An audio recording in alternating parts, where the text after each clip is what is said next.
Committee on Housing and Homelessness Prevention will come to order. There is a quorum present. Today we will be continuing the conversation on land use and zoning that we started on Tuesday. We received a very exciting amount of interest. I'm delighted to see our Housing Committee room full today from the public. So on today's agenda, with over 40 people requesting to testify to the committee. And for many who signed up to speak, it was their first time doing so, so we're excited to welcome both new and familiar voices. Thank you to those who were understanding of our time constraints when we could not accommodate all requests to speak and submitted written testimony instead. Members, written testimony is in your packets. Please make sure to take a look at the comments provided and all of the materials.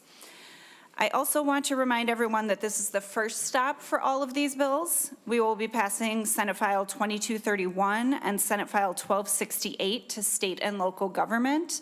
And this is the first of 3 stops for Senate File 1750, which will go to Judiciary next. With that, we do have a full agenda and we will do our best to get through it, but members and the public have been notified of the potential to recess and come back at 5:15 if needed, but we're going to try to get through this. And Senator Abler, you wanted to make a comment. Thank you, Madam Chair, and I appreciate all the discussion. So I just wanted to apologize. In our exuberance to discuss things and our passion, I think I got a little carried away talking about vinyl siding. Many people find vinyl siding a very useful siding, and it just, I didn't mean to do bad by that, and some people enjoy living on small lots, and I praise them for that. Sometimes we just get a little too far, and a friend pointed that out to me. I did not hear from the vinyl siding people or these small lot advocates, but I think that I want to be diligent and just to all the people in our debate. So thank you for the moment, and I hope that they can understand. Thank you. Thank you, Senator Abler. We will move the first bill in front of us, Senate File 2231. Senator Boldon, to your bill. Thank you, Madam Chair. Perhaps first, I do have an A2 amendment, which just puts the bill in the order in which I would like it to be heard today. If perhaps we could adopt that first. Yes, Senator Boldon has the A2 amendment, author's amendment. Members all in favor say aye. Aye. Opposed? The A2 is adopted. And I believe you also have an A3 amendment to that amendment. I do, Madam Chair. Thank you. And this is just evidence, and I will reference this later as well, that this remains a work in progress. We are continuing to have many conversations with stakeholders and cities and many folks, and we want to get the language right. And so certainly continuing to have those conversations and take input and feedback and incorporate it. And this A3 amendment is just that. Came from a conversation I had with my own Rochester folks who made some, I think, good suggestions, and so that is where this language came from. Wanting to be sure that we are allowing for complexities of with quadplexes, triplexes. Sometimes there's a reason to make some plans for utility hookups. They pointed that out to me, which is a fair point, and so wanting to just be sure that we have language that allows for that. So that's where this came from. Thank you. Members, any questions on the A3? Seeing none, Senator Boldon moves the A3 amendment. All in favor say aye. Aye. Opposed? A3 is adopted.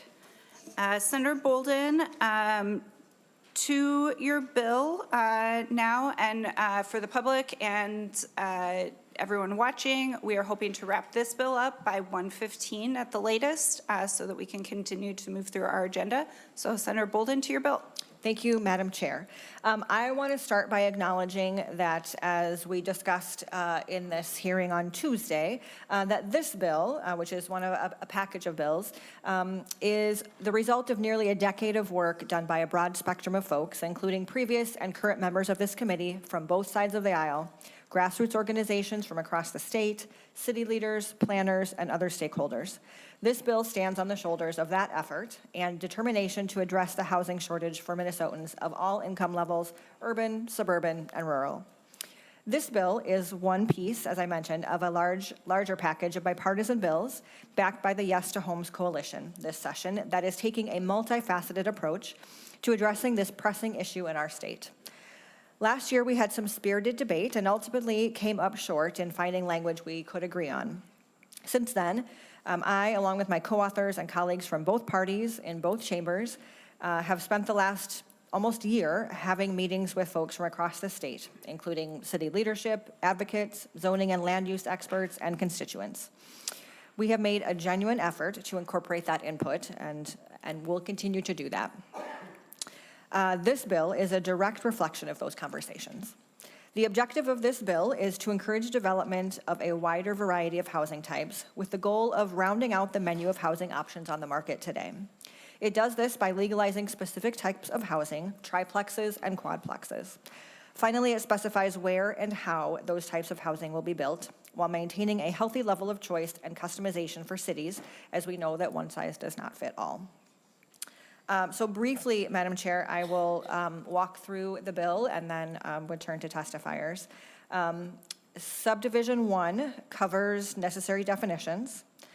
Subdivision 2 is the what and where portions of this bill and establishes a requirement for municipalities to create mixed housing zones and specifies the levels of requirements for the various classifications of cities and municipalities.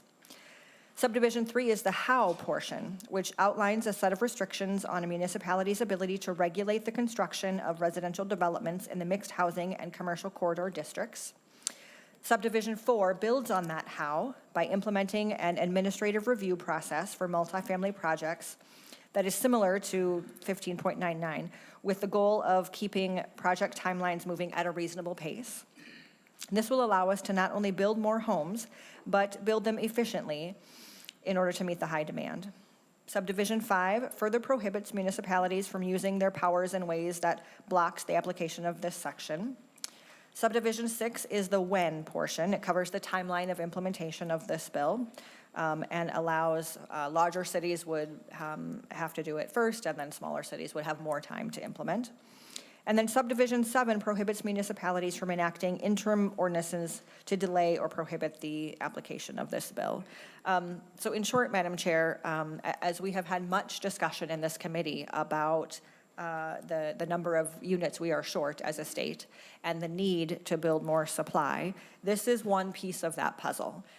This allows for more density in communities where it makes sense and allows choice for cities, sort of a choose your own adventure of what makes sense for them, how they want to achieve that. And with that, Madam Chair, would move to testifiers. Thank you, Senator Boldon. We will start with our virtual testifiers. First up, I have Charles Gardner. Mr. Gardner, if you would turn on your camera and come off of mute. All right, does that work? Perfect. We can hear and see you. Please begin with your testimony. As a reminder to testifiers, you will have 2 minutes. We do have a timer, and at that point, I will ask you to wrap up your thought. Go ahead, Mr. Gardner. Thank you. Chair Pork, Vice Chair Boldon, Ranking Member Lucero, members of the committee, thank you very much for allowing me to offer informational testimony on SF 2231. I'm Charlie Gardner. I'm a research fellow at the Mercatus Center at George Mason University.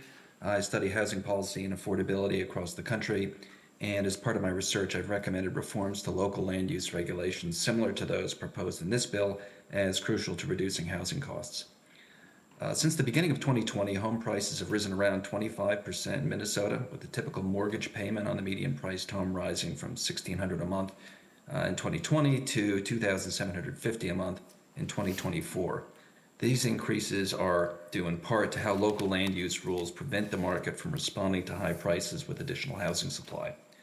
The rules that limit the quantity and type of homes that can be built include minimum lot size regulations, height limits, parking requirements, single-family zoning, and many more. So restoring property owners flexibility to build housing in different configurations and at higher densities is an essential step toward bringing rents and prices under control. It's something that's being increasingly recognized at the state level. Broadly legalizing triplexes and quadplexes is something that many states have already enacted. Arizona, Maryland, Montana, Vermont, and Washington State have all already enacted legislation that would do similar have enacted similar reforms to what would be accomplished with this bill, and many other states are considering similar reforms. Allowing more and denser housing to be built is a market-driven approach to improving affordability. This bill would help reduce the cost of newly constructed homes by allowing home builders to at least triple the density on many lots. It also provides for a streamlined administrative approval process for housing, which is another important area that's ripe for state reform. By setting reasonable limits on the use of the state zoning power, this bill will allow the housing market to better respond to rising demand. The housing shortages we're encountering are very real, and states are increasingly acting to address them with ideas like those in this bill. Thank you very much. Thank you, Mr. Gardner. Next up, we have Greg Kruski. Mr. Kruski, if you can turn on your camera and come off mute. Yeah, good afternoon. My name is Greg Kruski with this. I'm a community development manager with the city of Owatonna, representing the city of Owatonna and the coalition of greater Minnesota cities today. The city of Owatonna has recently, as of October 2024, adopted a new comprehensive plan. We went through 18 months of community engagement to come up with how Owatonna is going to look in the next 25 years as we continue to develop. Within that plan, housing was a big part of it. We looked at how to address this and increase densities and opportunities, as well as maintain our city as it has functioned previously. We have gone through this public engagement process, and through that we came up with concepts of creating walkable nodes throughout the city and have done this. It's opposite of the corridors that are mentioned in the subject bill, increasing density around those corridors. A lot of the municipal state aid streets that are addressed within this bill, the city uses those for funding mechanisms to be able to help around some city facilities and parkland areas. So a lot of those areas along those corridors aren't necessarily meant as denser streets within the city. And so we've created these node areas within our comprehensive plan. Owatonna has a large concern about having to redo our comprehensive plan. This was a $135,000 investment that the city put into this plan. And to have to redo this plan in order to meet this legislation and the mandates that are coming would be another six-figure bill that the city of Owatonna just isn't prepared for. This is our first ever comprehensive plan that we've adopted in Owatonna. In our 150 years of existence. So this is a big step that we took as we continue to move forward. I'm certainly willing to answer any questions. I'm trying to keep it under 2 minutes here. I could go for 25, but have a good day. Thank you very much. Thank you very much, Mr. Kruski. Next, we have Jill Hutmacher, and after Jill, we have Mayor Craig Clark. You can also come up to the table. Welcome to the committee. Please introduce yourself and then present your testimony. Chair and members, my name is Jill Hutmacher, and I am the Director of Community Development for the City of Eagan.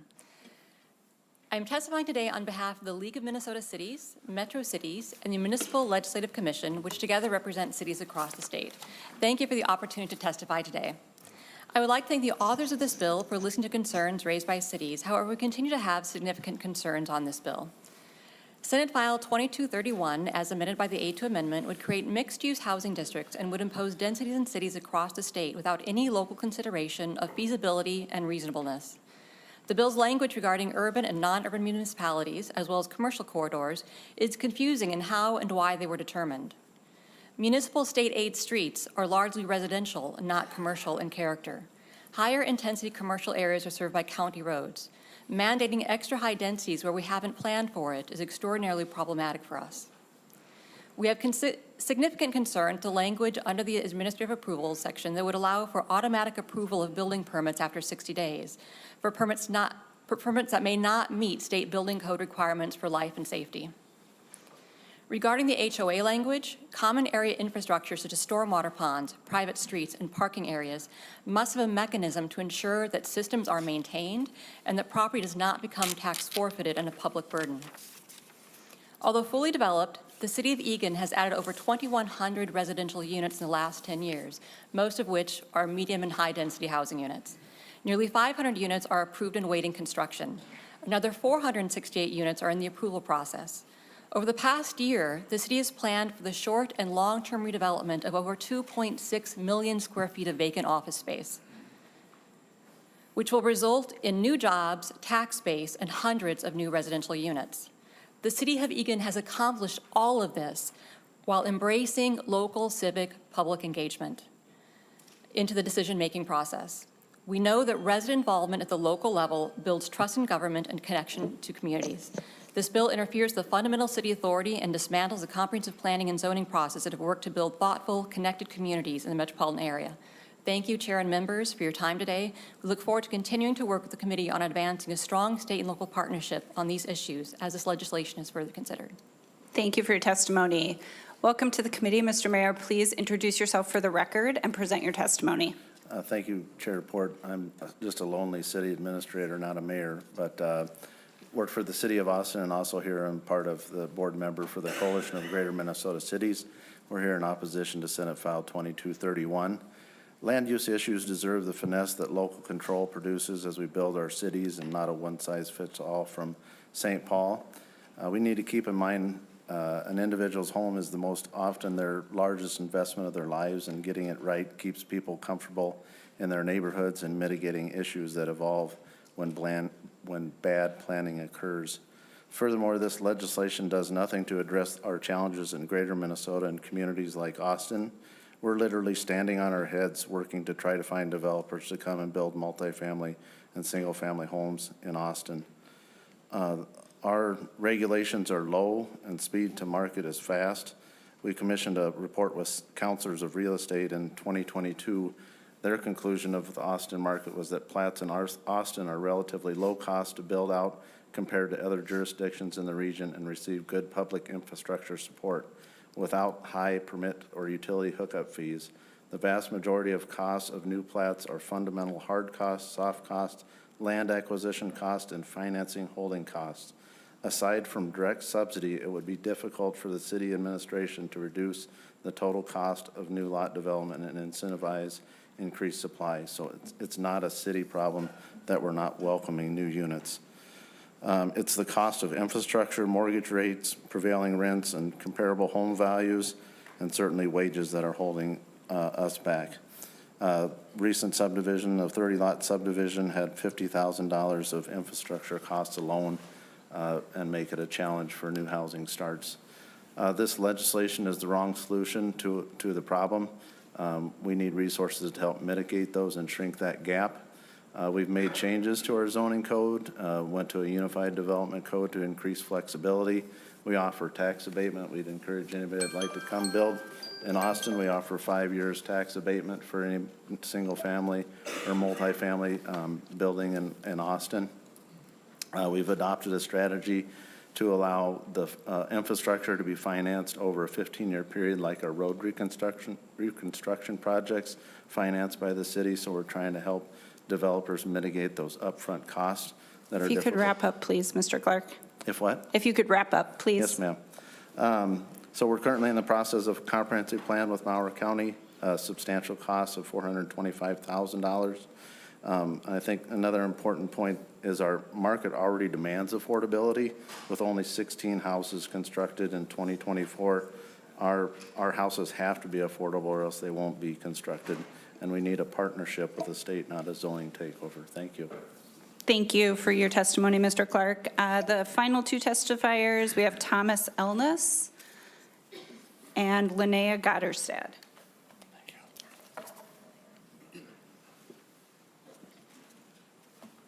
Welcome to the committee. Please introduce yourself for the record and present your testimony. Thank you, Chair Port and committee members. My name is Thomas Elness, and I serve as the State Advocacy Director with AARP Minnesota on behalf of our more than 620,000 members statewide, including the several dozen with us today for our lobby day. Thank you for considering this bill today. AARP Minnesota is proud to be part of a wide-ranging statewide coalition that is committed to addressing the housing concerns in Minnesota. Our social mission at AARP is to empower people to choose how they live as they age, and that includes where they live. AARP recognizes a clear and obvious need for more housing, and the policy levers available to this body to create an environment where housing units are available so that people of all incomes and ability levels can afford to live in community. SF 2231 proposes to increase both housing options for older adults and increase housing supply. Communities with a variety of housing options and an ample supply of housing are more likely to be able to offer units to people in a wide range of income levels. I talked to a member of ours this morning. They said, we live in a 5-bedroom house. We want to downsize. We can't find a place to downsize in our community. He's in the room with us today. We're especially appreciative of the author's inclusion of accessory dwelling units. In so many ways, unpaid family caregivers are the backbone of our long-term care system, yet our housing policies unnecessarily too often restrict Minnesotans from having the options they need to care for their loved ones. SF 2231 promotes walkable neighborhoods, shared spaces where neighbors can be together in community, and homes that can accommodate people of all ages, physical abilities, and life stages. And for those reasons, we respectfully ask for your support. Thank you. Thank you very much, Mr. Elness, and welcome to the committee, AARP members. That Ms. Gotterstedt is not available today, so Senator Boldon, do you have any comments before we go to discussion? No, Madam Chair, happy to discuss. Members, discussion on this bill. Senator Clark. Sorry, I have my items spread all over. Just trying to get sort of the lay of the land in where this, sorry, I forgot to say, Chairport, Senator. Trying to get my lay of the land in how this all fits together. And I'm looking on page 2 of the amendment, specifically in urban municipality. So it means a municipality other than a city of the first class that is adjacent to or has a border within 1 mile of that city with a population greater than 150. Could you just walk me through what cities those might be, in particular what small cities might be affected by this? Senator Boldon. Thank you, Madam Chair. Thank you, Senator Clark, for the question. I want to be sure I'm answering the correct question. You are asking about non-urban municipalities Senator on line Clark. 2.3? No, my apologies. In line 2. I'm looking at both. I think 2.18. 2.18 of the amendment, where it starts, "Our urban municipality," means a municipality other than a city of the first class, is adjacent to or has a border that is within 1 mile of the border, a city with a population of greater than 150,000. I'm wondering, for those cities within 1 mile, how many of those are small cities that would be impacted by this? Senator Boldon. Thank you, Madam Chair. Thank you for the question. I was trying to quickly pull up an email that I'm not sure if I'm going to be able to find in this moment. I believe there are about 6 of those cities, Okay. And we are in conversations to work out language, to avoid unintended consequences, to be sure that we are meeting the needs and accommodating for those. So ongoing conversations about that. I'll also say, though, in regards to there's provisions around safety and utilities and infrastructure needs, and so none of this is requiring these multifamily housing where the infrastructure does not support it, and so that includes localities that are on septic and whatnot. They would already be excluded from this, and so ongoing conversations about those handful of areas that would be potentially impacted by this. Senator Clark. Thank you, Chairport. Just appreciate the fact that, as with all of these bills, ongoing conversations, and so looking forward to making sure we are able to advance something, so thank you. Senator Abler. Well, thank you, and I appreciate the buffet of choices we're getting with these bills. Just a question for the chair. I presume at some point you're going to make these into one thing? That is, yes, Senator Abler, that's the plan. Okay. And, I mean, it's your project, so. But the sooner that could be done, then people can know what accommodations you're already considering doing, so they can save their thunder or create more thunder, or whichever. So thank you for that. But to this bill, I have one city, it's still developing. Andover and Coon Rapids and Anoka are pretty well full.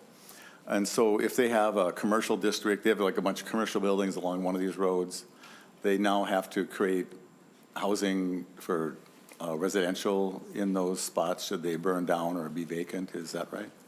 Senator Boldon. Thank you, Madam Chair. Thank you, Senator Abler, for the question. So this bill does not require housing to be built. It requires the allowance of triplexes and quadplexes in some areas. So we are just trying to reduce barriers for those who would want to build in those areas. Senator Abler.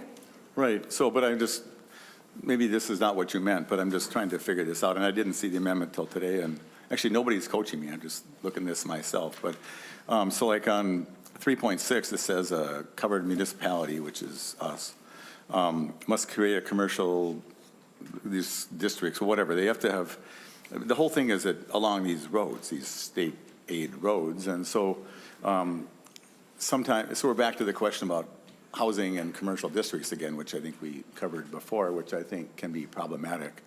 So I just, if you don't mean that, I think that you just want to make it clear that they don't have to create a housing district where it's been a commercial district and nobody thinks they want to put a house there, but now someone could come in and say that they wanted to, and they'd have to be allowed to do that. Does that make sense? Senator Boldon. Thank you, Madam Chair. Thank you, Senator Labor, for the question. So this is, and there are choices for cities to, as I said, sort of choose your own adventure, how they want to approach this. But we did focus in one area around these MSA streets, kind of those, corridors of commerce and transit and, wanting to build in density where it makes sense. And so, yes, if there is a desire, a builder wants to come in and build a triplex or a quadplex, along these corridors where it makes sense, then, this language is looking to eliminate barriers to allow for that density in these areas where we, want to build in that density for cities, and allowing some choices for cities in how they want to approach that. Thanks, Madam Chair. Senator Abler. I'm not going to go on a long time, but so, just the thing, I'm not going to say what the city said. I actually happen to agree with, having never been here, hearing city's testimony, it's interesting how the thoughts I have from my own city people line up pretty well. But I think the topic of all these is makes sense to who? And it makes sense, and I'm not going to disparage builders and at all either. Don't want to have to apologize again. But they like to build things. And so they're going to build this nice, whatever size unit, wherever they think it makes sense, and then they're gone. And now the city has to live with the consequences of that choice that was made, which may mess up their whole plan for some commercial development like that. And so, by nature they build, and then they go build somewhere else, and they'll come to your city and build stuff. So I hope as these goes forward that it really, hearing from the cities that have gone through great expense, $400,000 for Austin is a lot of money. For that small town. And so, the whole premise of these bills is we need to make it free to choose, but that freedom, I think, may cause harm. And so I'll just, I think that, but I caution us to not imperil the good you want by causing some unintended consequences, which I think at least this version still has there. So, and then the whole parking thing again. And so that this one requires parking for people with disabilities.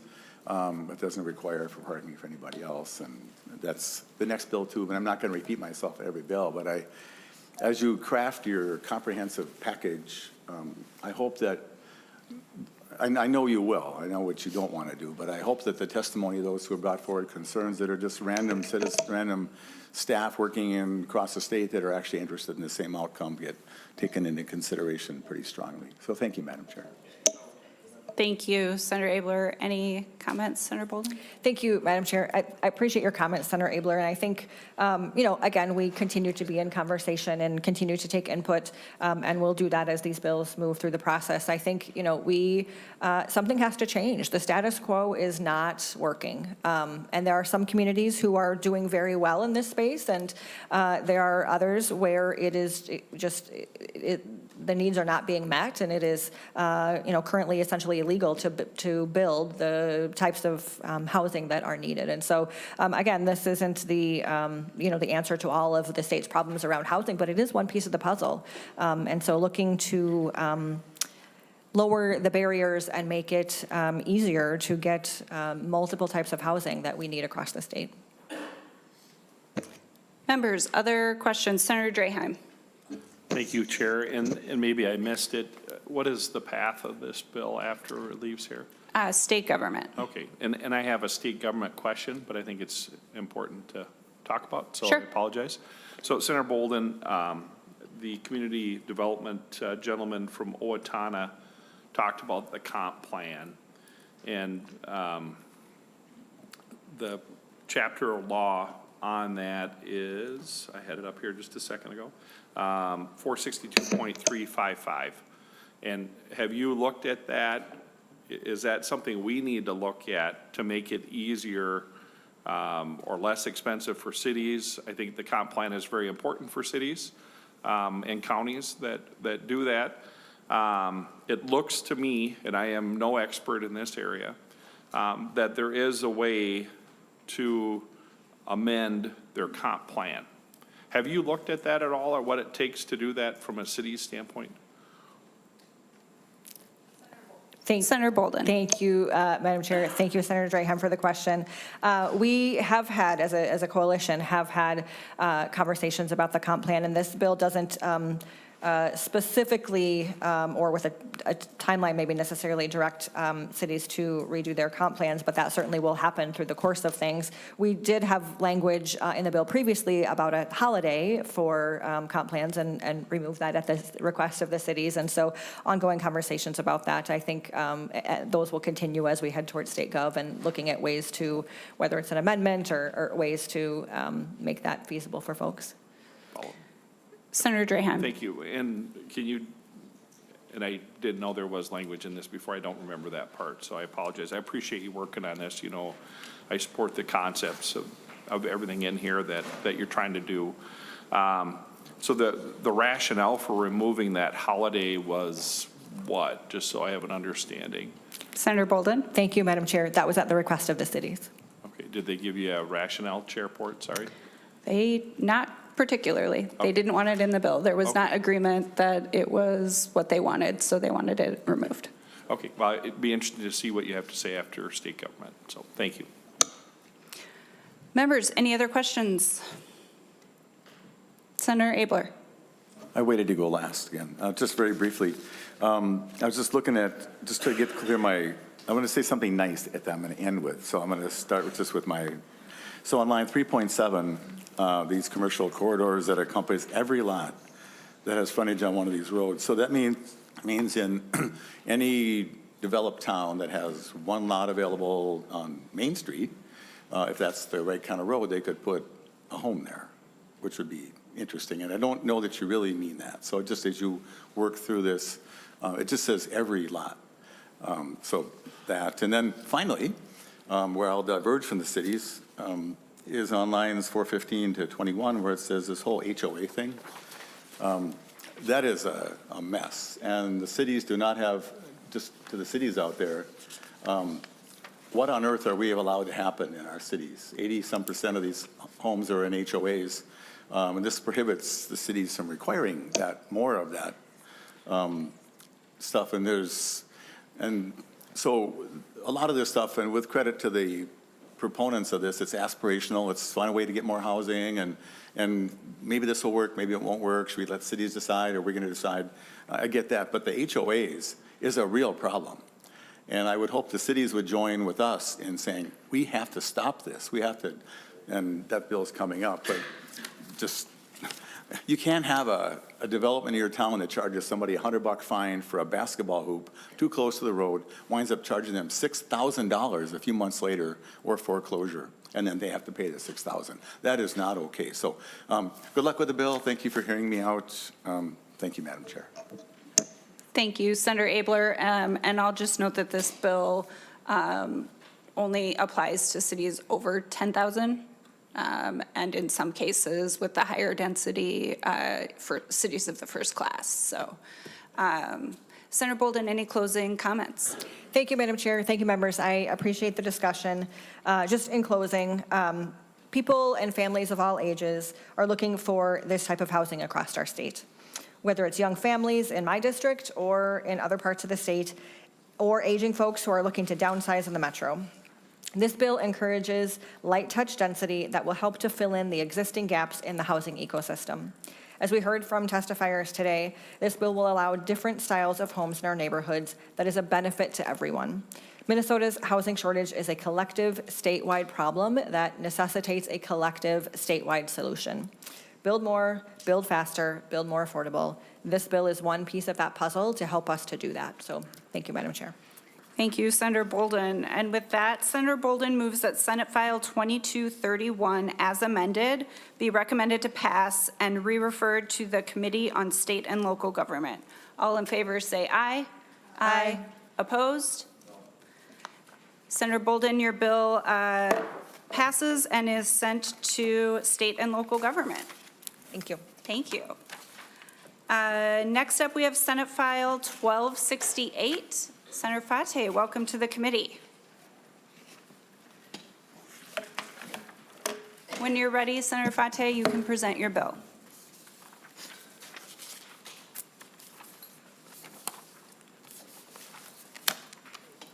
Thank you, Madam Chair, members of the committee. Senator Abler, please be nice. I'm here to introduce SF 1268, which is a bill that would eliminate minimum parking mandates in Minnesota. This bill has a lot of bipartisan support. I have collaborated closely with Senator Rasmussen in drafting it, and it has bipartisan authors in both houses. It brings together some people from all across the ideological spectrum. For those who are unfamiliar, a minimum parking mandate is a requirement that whenever someone builds a new building or renovates an old one, they are forced to build a certain number of parking spots, whether they need them or not. Minimum parking requirements became commonplace in U.S. cities during the 1950s, and they were designed to ensure that, that parking is free and plentiful, and to prevent spillover parking on neighboring streets. The problem is that by prioritizing ample parking, cities unintentionally sacrifice just about every other value that we hold dear. Cities cause tremendous environmental damage by forcing vast, excessive parking lots to be built, which greatly increase soil, air, and water pollution. Rather than parking lots, much of that land could be used to build homes, parks, farms, or small businesses instead. By imposing parking minimums, cities also hugely increase the cost of housing. Cities have essentially mandated that we have universal housing for cars, but in the process, they made it much more expensive to provide housing for people. For example, the average parking spot in Minneapolis cost about $40,000 to build. The developers aren't the ones that carry that cost burden. They pass it on in the form of higher costs for rent, goods, or services. But when people have the ability to decide for themselves how much parking they need, they can save a lot of money. A renter can save between $200 and $300 per month if they have one less parking spot. But when the cost of parking is bundled in with the cost of housing, they are denied the option to make that choice. Without realizing it, cities have also inadvertently prohibited the types of neighborhoods that people love most. You can tell whether a neighborhood was built out before or after the 50s just by looking at them, because the minimum requirements for parking dramatically changed their character. The most in-demand walkable neighborhoods are now illegal to build in many cities today. For example, I'll skip over that part. This is a huge problem across the state. Many cities have started to figure out how much harm their parking minimums were causing. For example, in Wilmer, Minnesota, they eliminated the parking minimums in 2023 because they realized they were preventing their small businesses. They realized how they were preventing the small businesses they want to see. These mandates are often completely arbitrary. For example, there's 2 suburban cities in Minnesota we can use as an example that regulate bowling alleys. In Carver, for every bowling lane a bowling center has, they have to have 2 parking spots. But in Anoka, for every bowling lane, they have to have 7 parking spots. So this doesn't really make sense. Some opponents of this bill have said that there should not be a one-size-fits-all policy in parking, and I agree, but I also urge them to take it one step further. Cities should not be imposing one-size-fits-all parking minimums on entire neighborhoods. The cities can't know all the unique circumstances that apply to every individual property. The property owners are the ones who are in the best position to know how much parking they need for their enterprise. I want to be very clear about what this bill does and does not do. This bill does not prohibit people from building new parking spaces if they want to. It does not mandate the removal of any existing parking. But what it does do is allow entrepreneurs, builders, customers, and tenants to decide for themselves how much parking they require at their homes, businesses, and destinations. By passing this bill, we can turn Minnesota into a true leader on housing affordability, land preservation, and small business viability. So I ask you for your support, Madam Chair, and I can pass it over to the testifiers. Thank you very much, Senator Fateh. Testifiers, again, a reminder to keep it to 2 minutes or less. Mr. Clark, welcome back to the committee. And after that, we will have Jill Hutmacher again. Mr. Clark, please reintroduce yourself for the record and present your testimony. Thank you, Chair Port. Craig Clark, City of Austin Administrator and Board Member for the Coalition of Greater Minnesota Cities. We're here in opposition to Senate File 1268. The realities of greater Minnesota communities is that transit is not as robust as our urban counterparts, and we're more car dependent, and therefore a car and parking are more of a necessity in rural Minnesota than in the urban area. Many individuals commute to other cities outside of Austin and those into Austin as well. So parking is a key component to be able to manage that. Our winter months can present challenges in snow removal and is compounded by parking if we're forced to put them on the street. We have been very progressive on our parking standards and recently modified and reduced our parking requirements. So we are very sensitive to that. And in the right circumstances, we do grant variances. So we do take a scalpel approach to the parking necessities and the request of developers. And we're happy to work with developers to meet the needs as long as those are provided on the property. This really is an unfunded mandate that could lead to the city providing parking at the general taxpayer expense, something that we're opposed to fix the problem when a developer doesn't put in the sufficient amount of parking. A large percentage of housing development projects do not happen in greater Minnesota without public subsidy. So I think effectively we'd be able to negotiate parking requirements indirectly even if we were banned. So something that I'm not sure the bill really accomplishes the goal based on the reality in greater Minnesota that we'd have other levers that we'd be able to utilize to make sure that that's accommodated. Many developers would certainly provide sufficient parking.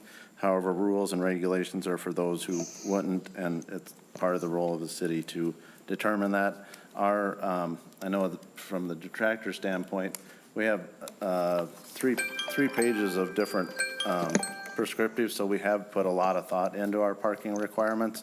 I know others might look at that as proof of it being onerous, but we have looked and taken a very careful approach to the various different parking options and been very thoughtful about it. Thank you for your time. Thank you, Mr. Clark. Ms. Hutmacher, welcome back to the committee. Please reintroduce yourself for the record. And after that, we have Sean Hayford O'Leary. Chair and members, I am still Jill Hutmacher with the City of Eagan, and I am still here on behalf of Metro Cities, the Minnesota League of Cities, and the Municipal Legislative Commission, which together represent cities across the state. Thank you for the opportunity to testify today on Senate File 1268. I would like to highlight key concern that cities continue to have with the language of this bill. This bill prohibits minimum parking standards for residential, commercial, and industrial properties. In Eagan, 78% of workers use private vehicles to commute to work. Only 2.6% use public transit, and 2% walk or bicycle.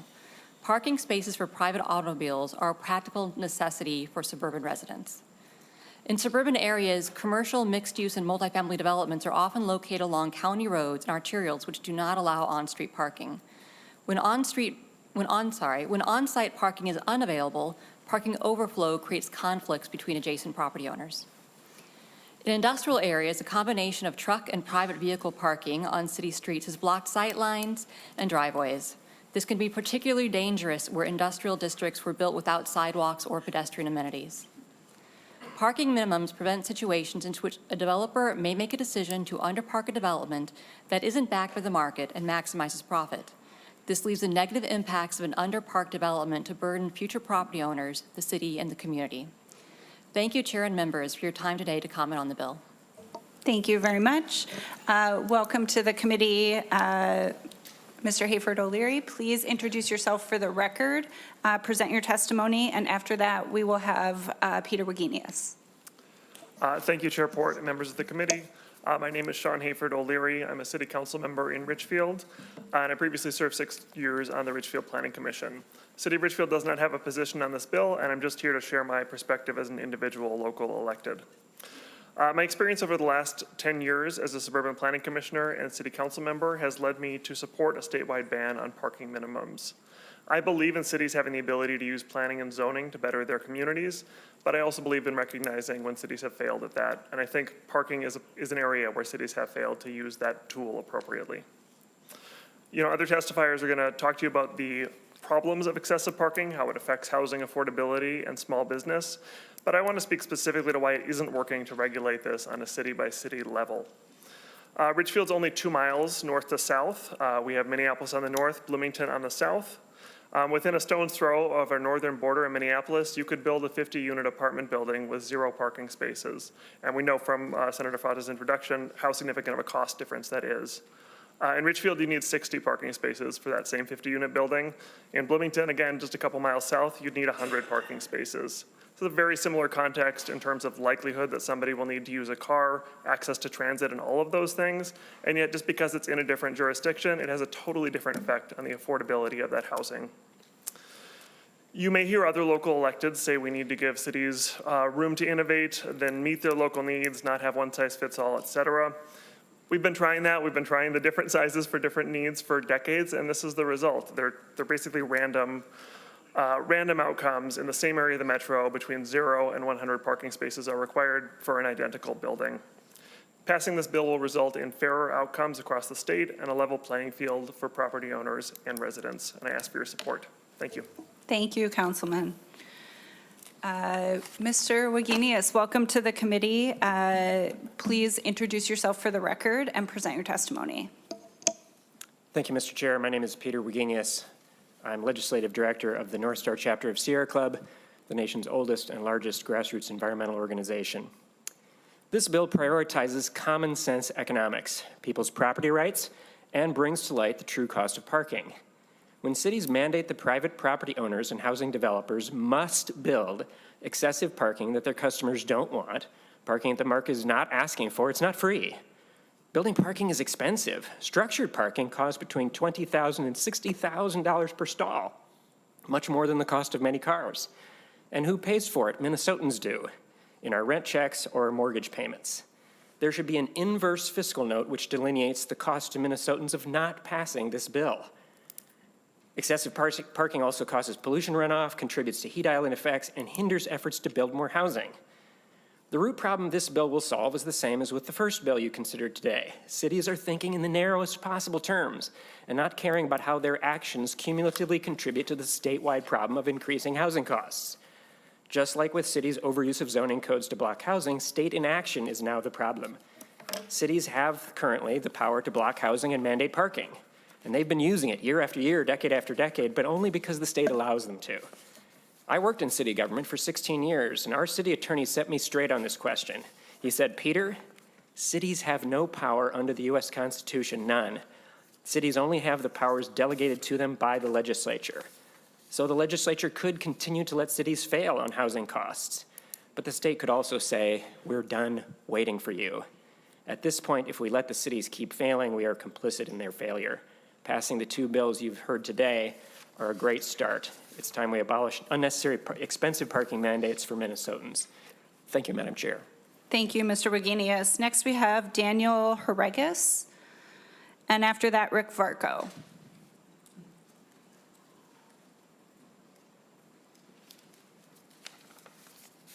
Welcome to the committee.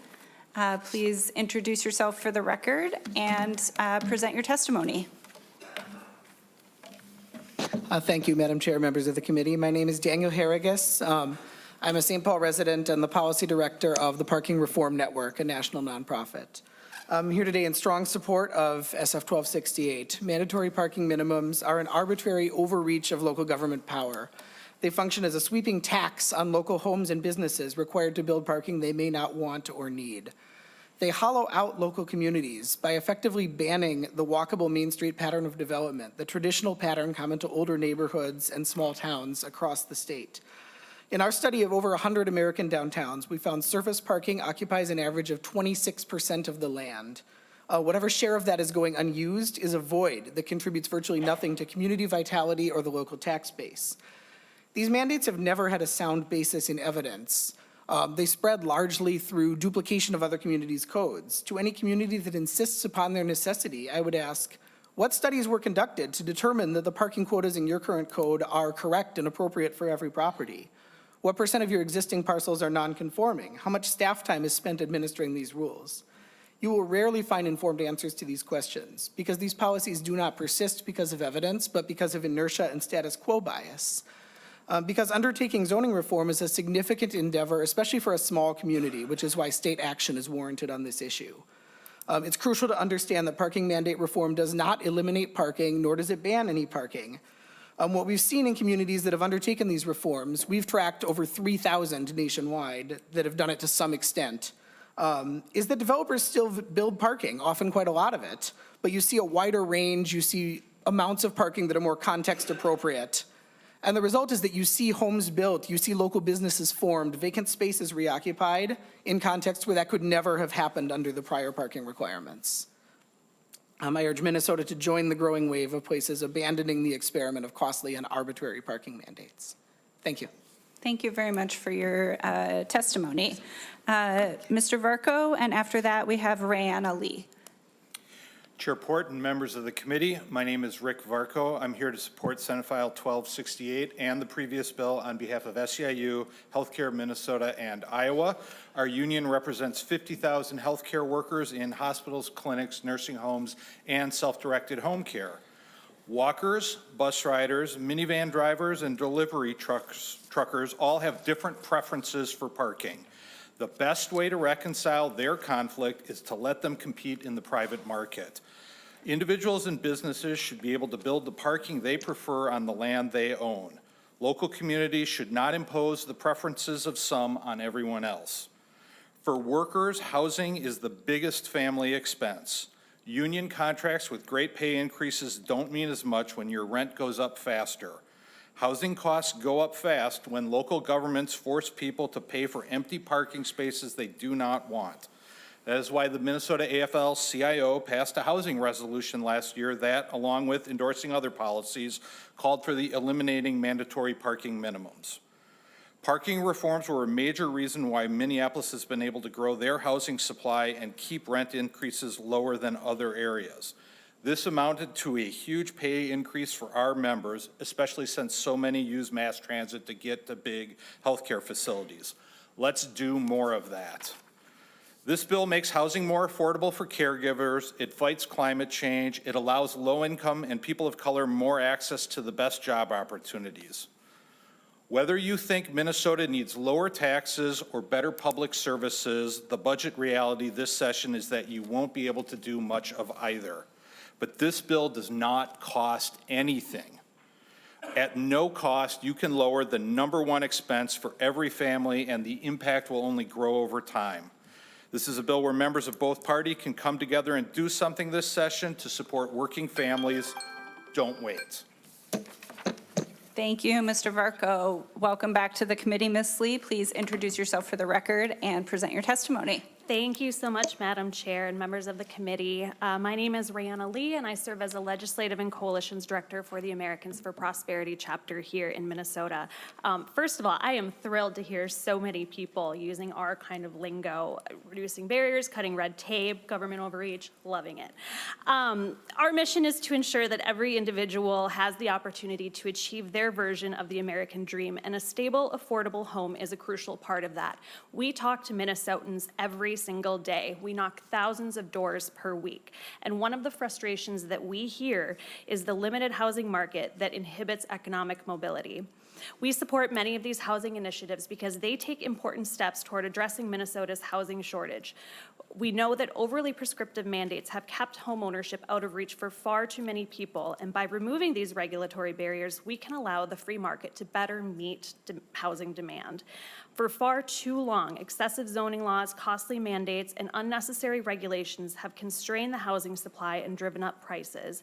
Parking minimums, for example, as other testifiers have mentioned, add thousands of dollars to housing costs and limit available land even when the need isn't there, and handcuffing ourselves to arbitrary requirements like parking minimums hinder the ability to start a business or own a home because the government says your project must be a specific way, so you need to pay for something that you may not want or even need.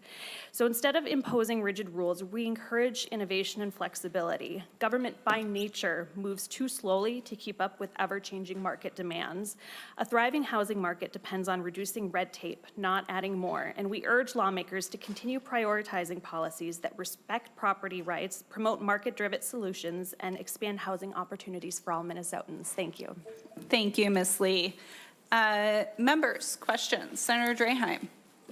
Thank you, Chair Port, and thank you, Senator, for bringing this forward and working on it the last couple of years. Appreciate our conversations on it. I know you've worked hard to try to find peace in the valley with a lot of us members. You know, I think it is important we look at it, and I think it's important we get something done.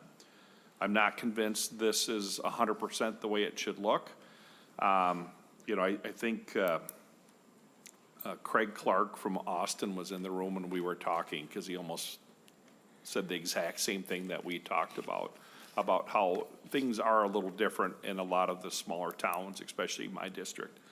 But I do think we need to look at it. I do think there are things we can do to reduce the cost by reducing parking, so I appreciate that. My number one concern is mobility. And, you know, we added, I think last year you added the ADA language in, you know, that we talked about, which was great. But not everybody has a handicap sticker. And, you know, I think of myself that sometimes I have trouble walking.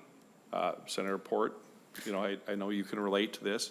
So I think as our population gets older, you know, and especially in areas where we don't have the mass transit that you have in your area, good or bad, doesn't matter, it's just a fact. More people do drive, and they prefer to park closer. With that being said, I do think that a lot of cities way over mandate how many parking stalls they have.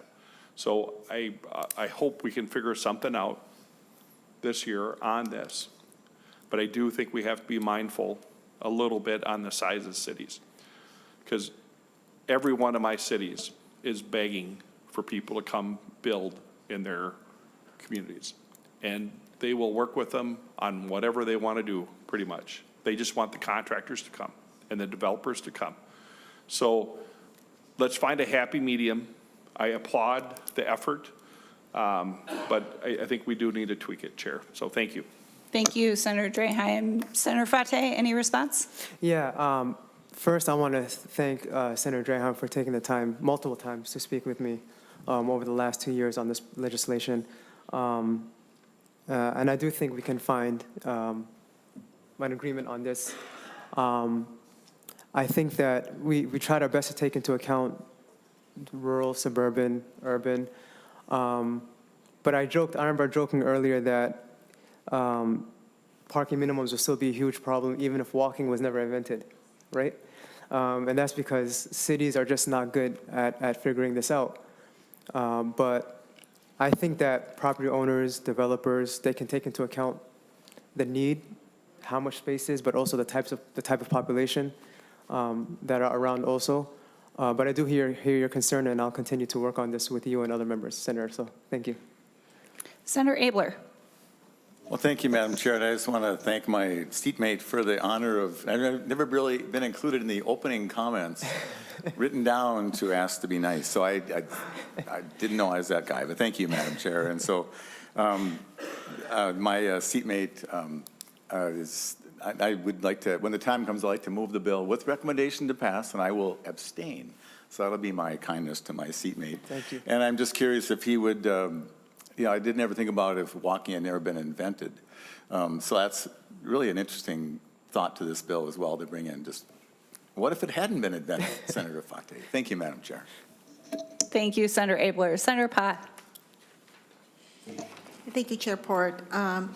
I too want to just echo many of the comments of Senator Draham. I agree with him.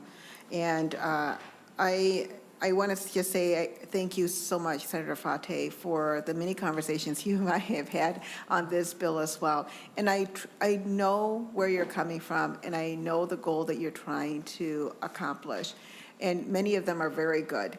I've shared with you before, and I'll share again, that in my district, where there is a huge lack of public transit, something like this would be really hard for my district. The residents of my district heavily depend on cars to go anywhere.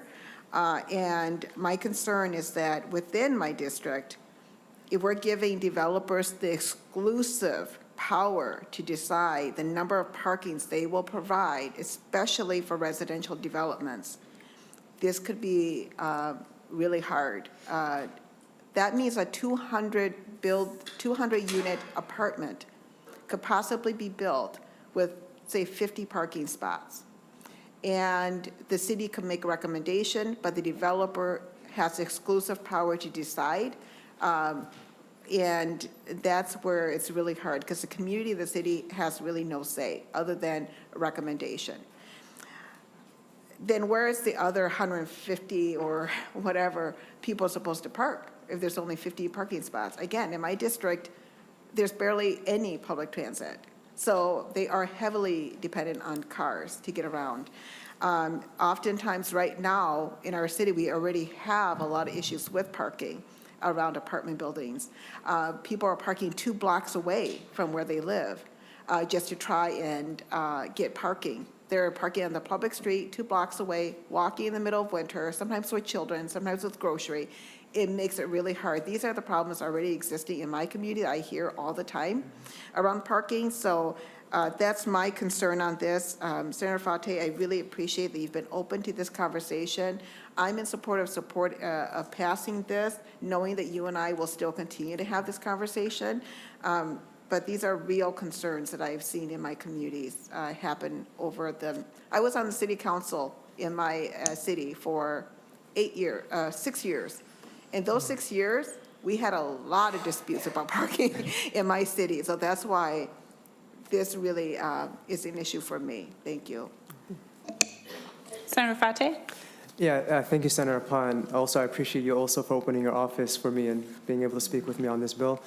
Again, I'm happy to work with you on this. I believe that cities do have the ability to manage the issue of parking, especially when demand is high enough. But you know better than me, being a former city council member, so I'm happy to work with you on making this better.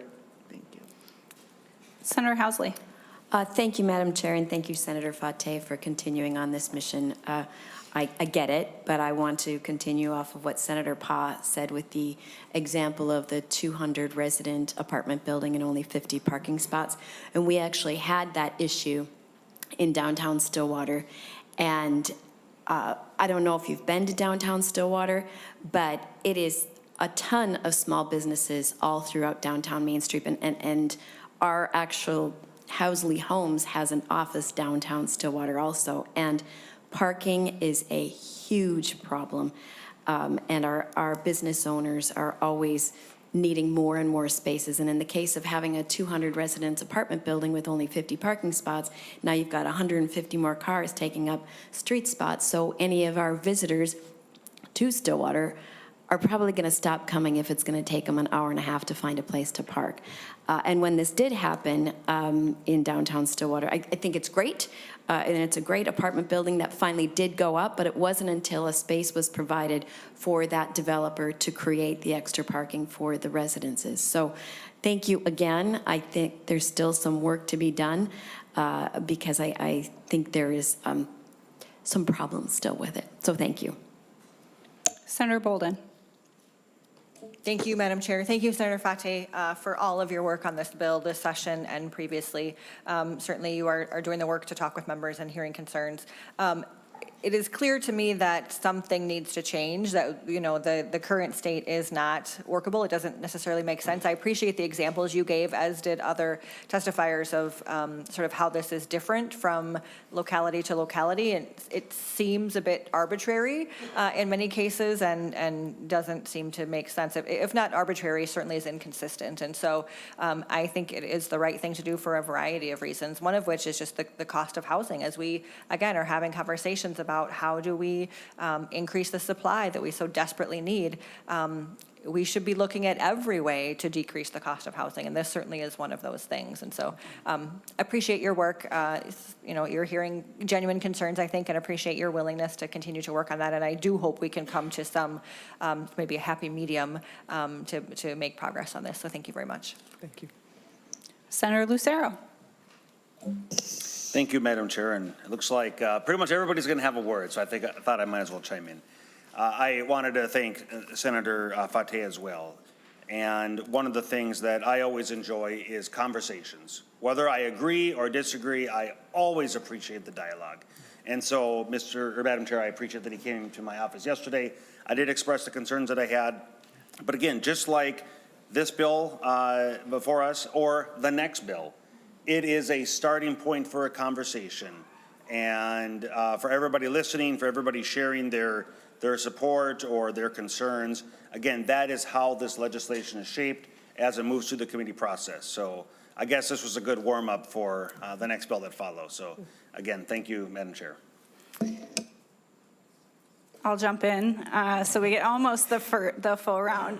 Really appreciate your work on this, Senator Fateh. I will say, when I first heard this idea from you a few years ago, I was not convinced. But as we've had conversations, as I've listened to more people from more communities, this really has turned into a barrier and raises the cost dramatically for housing, which is just a reality that we have to face. So I agree with everyone else. I think you've done a phenomenal job continuing to have conversations with everyone, and certainly you and I will be in continued conversation as we look forward to the package that will show up in State Gov. But really appreciate your work on this, your advocacy for it, and bringing it to our committee. Thank you so much, Madam Chair. Do you have any closing comments, Senator Fateh? It's a good bill. Hope to get your support, and I appreciate everyone's kind words and willingness to work on this with me. So thank you. Thank you very much. With that, Senator Abler moves that Senate File 1268 as amended. Nope, not as amended. Be recommended to pass and re-referred to the Committee on State and Local Government. All in favor, say aye. Aye. Opposed? Your bill moves on to State Gov. Thank you, Senator Fateh. Thank you. And with that, we have a final bill and about 50 minutes to an hour to get through it. We are now pulling up Senate File 1750, Senator Lucero and Senator Pott, HOA Reform Bill. Senator Lucero and Senator Pott, welcome to the testifiers table or the presenters table. When you're ready, please present your bill. Thank you, Madam Chair. And before we get started, let's go ahead and move the A5. Senator Lucero moves the A5 Authors Amendment. All in favor? Aye. Aye. Opposed? Your amendment is adopted. Thank you, Madam Chair and members of the committee. So I've been in the legislature, a great privilege of serving in the legislature for 11 years now. And as those 11 years have elapsed, I have continued to receive communications, people reaching out to me, both in my community and from across the state, on the issues of homeowners associations and common interest communities, known as HOAs and CICs. Some of those voices that have reached out include descriptions of exploitation, descriptions and real-life stories of conflicts of interest, insurance-related issues, and much, much more.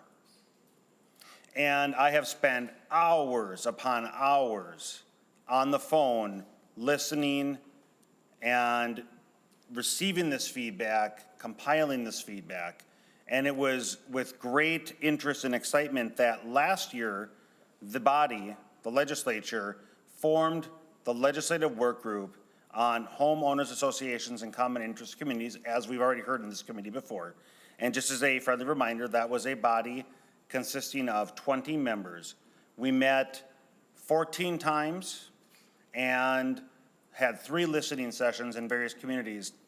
And during those 14 plus 3 meetings, broad cross sections of voices and people coming out and again sharing their testimony. The 20 members of the work group itself represented a broad cross section of stakeholders of those affiliated with HOAs and CICs. Moreover, there has been multiple articles and media attention. Just today, one of the most recent ones was drawn to my attention with descriptions and stories from residents in my own community, sharing, again, the concerns with this. So I am so proud to work with Senator Pa and others on this to bring forward Senate File 1750. HOA and CIC reform will help Minnesotans achieve the American dream by assisting in housing stability, greater fairness, and increased opportunity. And so with that, I'll turn it over to my co-author, Senator Pa. Senator Pa. Thank you, Chair Port and members. I am incredibly proud to present this bill with Senator Lucero, and thank him so much for his partnership in working on this bill. This is an issue that affects more than 1.5 million Minnesotans, homeowners that live in HOAs. Minnesota has an estimated 7,950 common community associations. And in 2023, 82% of new homes that were sold in our state were part of an HOA. So HOAs wield enormous power right now under our current laws, setting rules, levying fines, and even initiating foreclosures. Yet they operate with very little oversight and often without the basic transparency we expect from any governing body. This is why this bill is so critical. It establishes much-needed guardrails to ensure that HOAs operate with fairness, accountability, and transparency. I want to just thank our co-authors on this bill with Senator Lucero and myself, you, Chair Port, Senator Limmer, and Senator Coleman on this as well. And also thank Mr. Andrew George of the LCC with Mr. Ron Elwood with legal aid that has really helped in putting this bill together, and especially so the 20 members that were on the work group for their incredible work. This bill is filled with recommendations from the work of that work group, and it is not even encompassing all of the recommendations that were that came out of that work. A few provisions out of the bill I want to just highlight is some language around requiring transparency in fees and fines while limiting excessive penalties. Also requiring HOAs to establish a dispute resolution process so that homeowners have a way to challenge unfair fines or any actions that are taken against them. We want to prevent HOAs from being able to foreclose on homeowners for minor violations, because no family should lose their home to what began as a small unpaid fine. Chair and members, I just want to be clear that we're not saying that HOAs are inherently bad. Many are run by dedicated volunteers who genuinely want to serve their communities.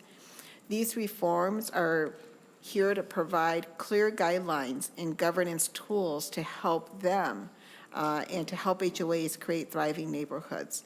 Without these changes, the power imbalance will continue, leaving homeowners vulnerable to HOAs' overreach and unfair practices. Thank you. Thank you. Now we will turn to council for a walkthrough of the bill. Ms. Primo, whenever you're ready. Madam Chair and members, I'll do a high-level walkthrough, but there is also a detailed bill summary in the members' packets as well. And my walkthrough will incorporate the changes made by the A5 authors amendment. Article 1 of the bill has been deleted and replaced with some additional language that I'll highlight later. So in Article 2, Section 1, which begins on page 3, modifies the applicability of Chapter 515B to certain cooperatives, planned communities, and townhome associations. Section 2, which begins on page 7, provides that this chapter prevails over conflicting provisions in a declaration or bylaw. On page 7, Section 3 modifies the requirements to terminate a common interest community. On page 12, Section 4 makes numerous changes to the powers and duties of associations. I'll highlight some of the major ones, which include limitations on late fees, fines, interest, attorney fees, and other charges, as well as additional notice requirements and standards for rule changes. Section 5 begins on page 16, and this modifies duties for board members, including imposing additional meeting requirements and addressing conflicts of interest for board members, their families, and property management companies. This pairs with the deletion of Article 1. On page 20, Section 6 requires changes to the bylaws to be approved at an annual meeting and that an opportunity for the unit owners be provided to make comments. On page 21, Section 7 requires the association to make decisions about proposed changes to a unit or limited common elements in a reasonable and expeditious manner and provides some limitations on parking restrictions. On page 23, Section 8 requires a meeting notice to include copies of any documents that will be the subject of discussion or approval at that meeting. Section 9 on page 24 limits proxy voting. Section 10, which begins on page 25, and Section 11, which begins on page 28, make the same changes to cover two different buckets of common interest communities. These sections require the association to provide copies of the proposed budget before the annual meeting and allow unit owner input. It limits assessments of attorney fees and costs and requires associations to offer reasonable payment agreements. On page 32, Section 12 provides that fines are not enforceable as a lien on a unit and provides that foreclosure proceedings can't begin until the total amount is at least $5,000 and 6 months have passed. Section 13, which begins on page 36, sets up a requirement for associations to meet and confer before they take an enforcement action against a unit owner. On page 36, Section 14 requires the board to provide a notice of potential legal charges that they may incur in response to an inquiry and requires the association to provide an itemized invoice of those charges whenever they are imposed against the unit owner. Section 15 and Section 16, Section 15 begins on page 37 and Section 16 begins on page 42, make the same changes and also address two different buckets of common interest communities. These sections require disclosure of certain fact sheets and a schedule of the fines. On page 49, Section 17 has been deleted by the A5 amendment. Section 18 begins on page 53 and imposes additional liability on associations as well as prohibits retaliatory actions by the association when a unit owner asserts certain rights. And Article 3 has two sections which prohibit counties and cities from conditioning approval of permits related to residential development on the creation of a homeowners association or on the inclusion of certain features, certain terms in the governing documents. And in addition, the A5 amendment also added a few new sections that extend out the effective date of a new 2024 law that governs housing cooperatives and also removes those same housing cooperatives from being subject to Chapter 515B. If there are any other questions, I'm happy to answer them. Thank you, Ms. Primo. With that, I think we'll move to testimony. Senator Lucero? Thank you, Madam Chair. Just one brief comment.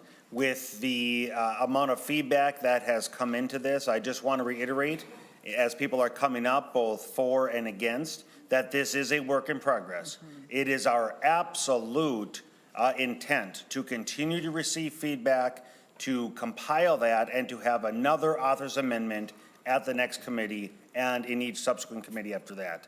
Because, again, we acknowledge that there are many changes in here, and this is the first iteration in a continued series of iterations. So with that, I do have two testifiers that I'd like to bring up. Yep, we'll start with those two. Becky Cole is first, and after that, it will be Roxanne Williams. Ms. Cole? Yes, thank you, Madam Chair and Senator Lucero. I am Becky Cole. I am a homeowner, and as I've heard throughout this, that we are the ones who have to live with consequences of the choices that others make, yet we don't have a way to defend against it. The business model used to implement HOAs doesn't make any sense, and yet you don't see the municipality stepping up to make better choices on how it's done. This feudal lord servant, we are God's view of how they are implemented needs to go away and be replaced with the acknowledgement that if the business can't be run with sane, sound business practices facilitated by a grown-up relationship, then the business needs to go away and the municipality needs to be a part of figuring out another way to do things. I don't want board members to default to we are just volunteers as an excuse. How much they get paid doesn't matter as much as what they do in that role. If the municipality that creates these special neighborhoods doesn't care whether or not they're running a business with sane, sound business practices, there needs to be a reminder somewhere that HOAs are not legally required. So if it's too much to do things right with sane, sound business practices, then the option of getting rid of this business model and practice altogether needs to be put on the table. I don't want people who aren't required to even know how to tie their own shoes to have the power to take away my home. I don't want to be told to suck it up because others might be inconvenienced by accountability and transparency as well as truthfulness while they have their hands in my wallet. I want municipalities to stop selling our civil rights with the property and have our civil rights restored to us. I want municipalities to step up and require the neighborhoods they create to follow the same sane, sound business practices that mirror their own in how they conduct their own business with vendors and others that work for them and who they hire to do that work. I want the roles and responsibilities clearly defined. Management companies insist on running the business, then they should be contracted through the municipality, not the association, given that the purpose of the association is to enforce the CCRs that the municipality put in place. I want it to be wrong for attorneys to be paid with homeowners' dues for control issues that don't involve a defense. And finally, I would love to have an explanation that makes sense on why there is a need by municipalities and others to hold fast to a business model that requires and allows homeowners to be exploited for the sake of funding someone else's budget. Thank you. Thank you, Ms. Cole. We will now go to Roxanne Williams. Please introduce yourself for the committee and present your testimony. And after Ms. Williams, it will be Mark Foster. Thank you, Madam Chair. I'm Roxanne Williams, a resident in 96 Unit HOA in Otsego. In the fall of 2023, we were told that all our roofs would be replaced due to damage from a hailstorm. Many residents, including myself, were shocked as we didn't recall any such storm or see any damage. If the hailstorm was severe enough to warrant replacing 96 roofs, why was there no damage to our vinyl siding, trees, shrubs, vehicles, or neighboring homes? Regardless, new roofs were installed, costing nearly $2 million. I do want to state, I don't believe our board acted with bad intentions. Rather, I think they were influenced by the property management company to approve the roofs. So here's what happened. In a single monthly meeting attended by 2 representatives from our property management company and no residents, the decision was made to replace all our roofs. The only notice we residents received of that upcoming meeting was the term insurance proceeds contract on the agenda. 1 week later, after that meeting, without notifying us residents, the contract was initiated. The contract stated the supposed hailstorm occurred 1 week after the contract was initiated. Our roofs had not even been yet inspected, and yet we were obligated to replace them. So who installed our new roofs? It was the construction company owned by the property management company, and I was told by 2 contractors that competitive bids were not allowed. They were refused.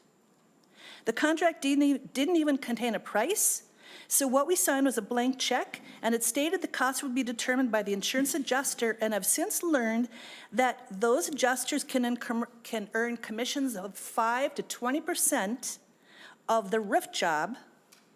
One HOA recently paid $165,000 to their adjuster for their roof job. So clearly, this seems like a conflict of interest to me because the bigger the price of a job, the more that adjuster can make.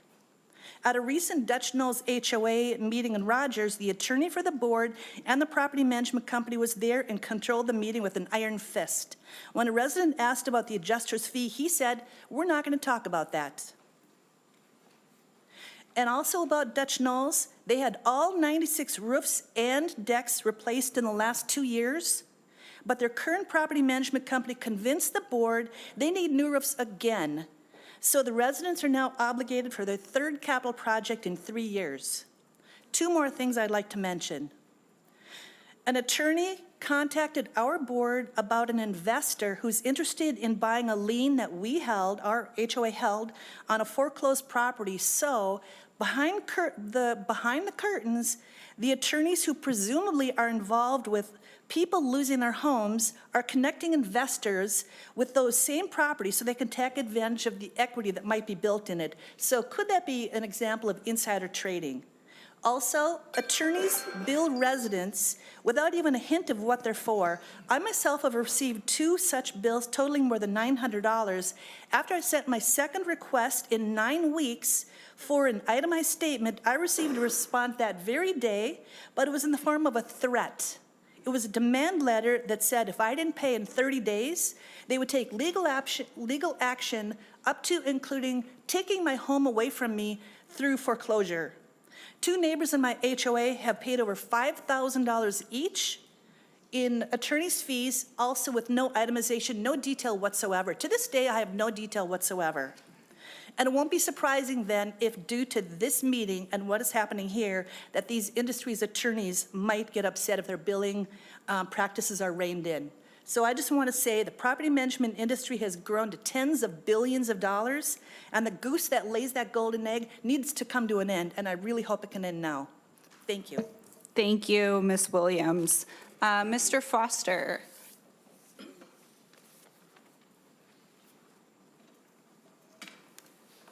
And after Mr. Foster, we will have Finn Jacobson. Please introduce yourself and present your testimony. Yes, Madam Chair, members of the committee, Senator, thank you so much for this opportunity to testify today. My name is Mark Foster, and I represent the HOA Leadership Network. We represent board leaders from nearly 1,000 HOAs in the metro area. We provide them with regular education, collaboration opportunities, and research findings. But I wear 2 hats today, the one for the network and the other as a board leader, as I am on a board. I'm in my 4th year on a board in Lakeville for an HOA. From those 2 perspectives, I can say that legislation that brings attention to HOAs In terms of increased transparency, better accountability, and mitigation of conflicts of interest is welcome. These are concerns that need addressing. I'm also glad to hear that this is just a start, and it's the start of a conversation. We're glad to hear that. However, there are some components that we do ask you to reconsider. First, HOA fees are already at uncomfortably high levels, driven by insurance premiums and several years of inflationary pressure on labor and materials. These have driven up HOA fees to historically high levels. Many of our network members complain their HOA fees now exceed their own monthly mortgages. Any component of legislation that adds more costs to skyrocketing monthly fees must be reconsidered. Second, I'm on my 4th year as a board leader because when my first term ended, no one else ran for my seat. This is a common theme across the board. Introduction of legislation that chills an already strained pool of potential candidates due to burdensome requirements will all but kill volunteerism in these critical positions in our communities. Lastly, I want to convey to you our network sees the vast majority of people in HOA positions as smart, responsible, and well-educated volunteers who just want to do the right thing for their properties. We ask that you not let just a few bad apples taint the entire HOA industry with legislation that is overly burdensome to leaders or more costly for the 1.5 million residents who live within them. Thank you for this opportunity. Thank you, Senator.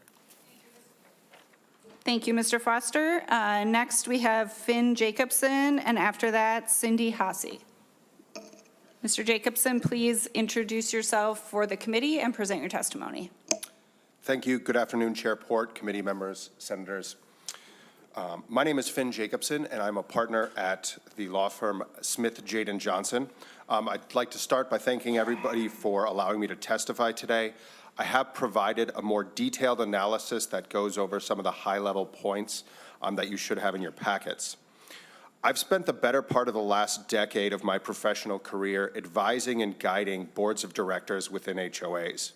I believe that a well-governed and financially responsible association provides affordable housing and a pathway to homeownership for many people. While this bill has many positive aspects, I am concerned about unintended consequences and would respectfully ask the committee and the authors to review and revise the bill to address these issues. My written testimony contains proposed language that I believe accomplish the same goals that we all share without the unintended consequences we all want to avoid. The largest unintended consequence of this bill in its current form will be an increase in costs for the 86% of homeowners who, like their homeowners associations, comply with the rules and timely pay their assessments while protecting the bad apples. The current bill will not prevent associations from needing to take action to enforce its rules or collect delinquent assessments against these bad apples. Rather, the bill in its current form will unfairly pass those costs onto the compliant homeowners. The only source of funding for an association is the money collected from its members. By limiting the costs that can be passed on to those bad apples, HOAs will have cash flow issues. Boards will inevitably need to increase assessments to all homeowners to balance the cost of enforcement, the inevitable delinquencies that arise, and the need to have funds on hand to pay ongoing operating expenses. Increased cost aside, boards at HOAs are made up of owners within the community who are democratically elected by their neighbors and volunteer their time to do the hard work of governing, something the committee can relate to. One of the biggest hurdles HOAs faced is unengaged members, including the common issue, as Mark mentioned previously, of being unable to fill board positions. By limiting the board's ability to govern and enforce the governing documents, board members will become frustrated and less willing to serve. What was once a thankless volunteer position will turn into an unpleasant and difficult job that may go unfilled. That chilling effect on board service is an unintended consequence we want to enjoy. I thank the committee for its time and attention and would welcome the opportunity to sit down with the authors to discuss some of the practical realities of this bill as written. Thank you. Thank you, Mr. Jacobson. Ms. Haase, please introduce yourself for the record, present your testimony, and after that we have Wendy Russo. Hi, my name is Cindy Hazy. I am a current homeowner since 1997 of a townhome in Egan, and I've served 10-plus years as a board member. I first want to affirm Phaedra Howard's testimony at a prior hearing where she said that the working committee was extremely slanted with anti-HOA appointed members, most having no knowledge of how an HOA functions. In addition, when the CAI representation and attorneys with property management experience attempted to correct misstatements, their testimony was quickly redirected with a word soup about who we were here to protect. Thank you here, your group, for welcoming the end users, which are the board members, the property management team, and the attorneys. The second piece that I'm significantly frustrated about is a misrepresentation of a story. There's a story that's circulating about a $56 foreclosure, that the process was initiated for $56. I went back to the testimony, which is an audio testimony in Maple Grove on December 5th. The minute timestamp is about 53 minutes. Ms. G of Otsego states, it was during COVID time. I went out of the country. I didn't return until December 30th, and she mentions that she had already paid $25.47. So I want to suggest that the $25.47 was more likely the initiation of the foreclosure process, and there was a missed balance of approximately $56. The issue with that is that if you start discriminating on when you're going to stop the process and allow anybody an unpaid portion of the original demand, you have to have that same allowance for the next person, and the next person, and the next person. So I do believe that she was pursued on that $56, and they did not stop the process out of an attempt to not discriminate. In these working committees, some of these things that are being represented are not even a part of this bill. There's 75% that's insurance related. There was about 25% that was serious roof issues. And then there was another 25% that were possibly the miscellaneous items in this bill. I think I got the signal. I'm just going to read my closing real quick. I have one additional edit that I would like to have considered. I would prefer that the verbiage that homeowners are not allowed to retaliate either against the board. There is verbiage that says that we cannot retaliate as board members against the homeowners. This is more common that we receive retaliation. Examples: by being disruptive in meetings, by requesting excess documents for no purpose related to their complaint, by persisting in attempting to contact board members outside of official meetings, by knocking and calling, by simply being resistant to compliance. In close, I believe the most serious unintended consequences seems to be that board members are not stepping up and only are going to become more disinterested. Due to the lack of board member interest and inability of an HOA to function, HOAs should go into conservatorship. Do you understand what conservatorship is? I won't go into it here, but please ask the question about what happens when we don't have a full board. You are not just taking away the power of the board, you are taking away the rights of the majority of the homeowners. Thank you for your time. Thank you for your testimony. Wendy Russo, and after that, Barry Brotland. Welcome to the committee. Please present your testimony and state your full name for the record. Good afternoon. I'm Wendy Russo, and I'm representing the Boulder Point Homeowners Association in Eden Prairie. I'm their newest board member, and I'm wondering what I got myself into. So first, I'd like to address the cap on fines at $100 for a single violation and $2,500 total violations, which we feel are too low. It would limit the risk for a homeowner to break the bylaws to rent their property out for an Airbnb to daily renters. If a homeowner could rent their home for $300 to $500 a day, which would be possible, it would be worth the violation maximum to be able to create a business out of renting their home daily, even though it's against our bylaws. Secondly, the assessment cap on costs of enforcing the bylaws and collection fees to $1,500 would limit the out-of-pocket expense for a non-compliant homeowner. Attorney fees in our area could easily reach $1,500 and would result in compliant and law-abiding homeowners to foot the bill of a disgruntled homeowner. Since legal fees are included and rates vary across the state, there shouldn't be a cap on enforcement and collection of fees. Finally, a mandate to require homeowners and tenants to join meetings of the board is excessive when a homeowner is disinterested, works full-time, is an immobile senior or disabled, or chooses to take care of a special needs family member. I do have many of those in our homeowners association. All homeowners are always entitled to sit in our meetings on the board, and we feel that this is an unnecessary burden on homeowners. Thank you so much for your time. Thank you for your testimony, Ms. Russo. Next, we will hear from Barry Brotland. After that, Jolene Johnson. Mr. Brotland, welcome to the committee. Please introduce yourself and proceed. Thank you, Chairman. I am a homeowner in a HOA in Vadis Heights, Minnesota. My wife and I decided to move to that type of living 8 years ago. We are fortunate to have an excellent board of directors. We've had great experience with them. And recently we went through about 5 years of litigation against one of the outstate insurance companies that refused to pay for homeowners' hail damage, which we've settled about 6 months ago in the Associate Supreme Court here in the state of Minnesota.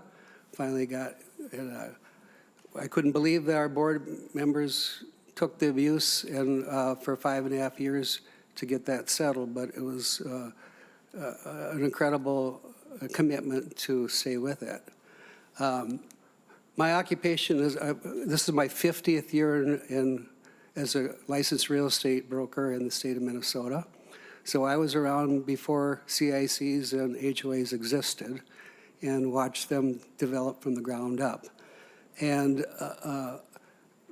based on the testimony I was listening to, I understand there have been a very small percentage of HOAs around the state that have had bad governance.